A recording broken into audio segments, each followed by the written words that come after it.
Hey guys, I'm back to do the first modification. So this is the second question with the same materials but with some changes. So if you look at the question up here, it's question 2. If you go down here, you're going to see these triangles with the 2. That's where things have changed. You'll see it here and then finally here. Now the thing is when you look at this, this was 7 and now it's going to be 8 and this is 64. This is an easy switch. So let's look at it and see what we're going to do here. So we'll go here. This guy's in my way. Okay. I'm going to go ahead and use my rollback bar. Oh, before I do anything else, nope, I'm not going to do that.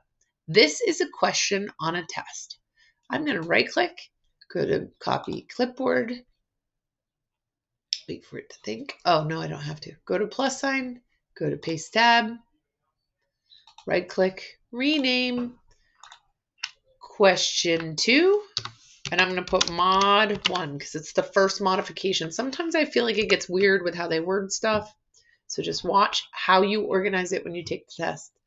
So question 1 is here if I ever need to go back, but question 2 is the one that I am going to change. All right, so now we can change our rollback bar once this decides to work. Okay, it's working. So I'm going to scroll down here. Here's my rollback bar. I'm going to bring it all the way back to the sketch. And then I'm going to double click on that sketch and open it up. Remember that hot mess? I'm going to go here to section view. And I'm going to pick that front view. So it just cuts it back in half. So the first thing it tells us is that we're going to change this number from 7 to 8. Remember, we did it as a mirror. So it kind of throws everything into place. You'll see that this became 64, the 8 and 64. So think about that when you're taking a test, how quick I was able to alter that, get what I needed, and move on with my life. I'm looking to, it's none of the materials seem to have changed, so we don't have to worry about that. So now we just have to create this new shape that's in there.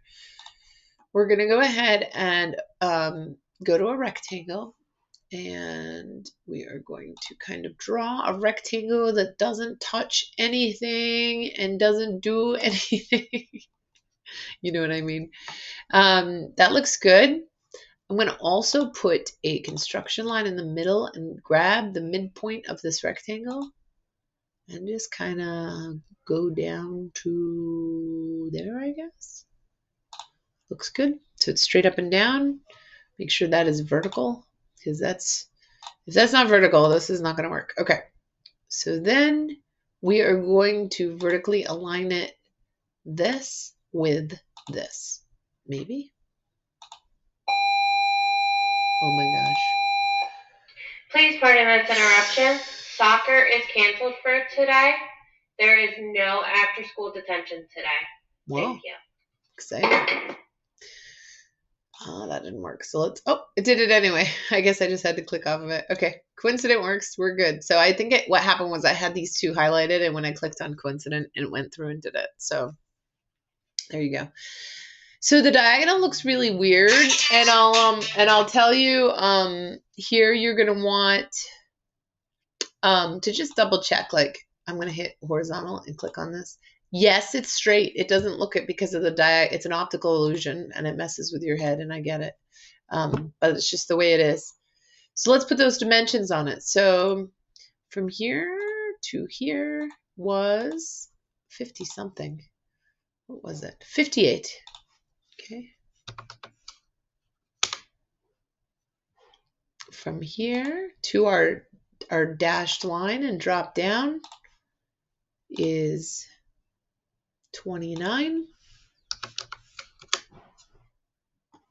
And then it's got that nice little curve on it. It says there's going to be 2 at 4, at the radius of 4, right? At 4 millimeters. So let's go ahead and do our fillet. Grab that corner and that corner. Then you're going to hit enter. Make it 4. Hit enter. That looks good. Let's see. So that does that. That does that. Good. Those are all the changes. Now we need to make this so we can still find the mask because we are answering a question, not just doing this. Okay, so I'm going to hit check here. I'm going to roll back the first revolve with the cutout, and the cutout looks phenomenal. I'm really happy with that. The next revolve is the piece that's inside. That looks good. That looks good. That looks good. Maybe. Let's get that sketch on there. Perfect.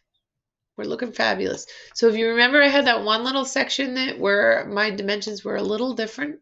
So there is a chance that that little part will be a little different, but that's okay.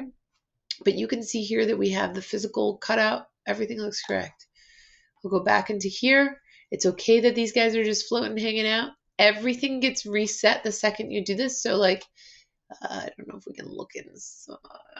Maybe if we do this, can we section view it? Is there a way to find a face in there? Oh, well, let me do it. Yeah, that gives us that, right? We should see the change. Oh no, we're not going to see the change because I did a new piece, right? I didn't do the same one. That's silly. Okay, so maybe it would be better to do the thing a different way, but what I'm going to do is start a new assembly. So we'll call this one rename, and we'll say, it's a good thing I checked. Assembly, and we'll say Q1, and then we're going to go to new, and we're going to say create assembly, rename, we're going to say Q2 M1. So question 2 mod 1. I'm going to bring in my assembly. So we have question 2 mod 1 here. Drop down. I'm going to bring in the assembly, bring in one nut, bring in one bearing, hit check, grab my dimensions, highlight the whole thing, get that. We're going to see that that should be pretty darn close to our question here, right? So we have 296, and again, we're going to be a little bit off, but 0.33 instead of 0.31. Looking great. That would be my answer. I would say click on that one and move on to the next question. So there you go. That's what you're going to submit to me. Thanks, guys.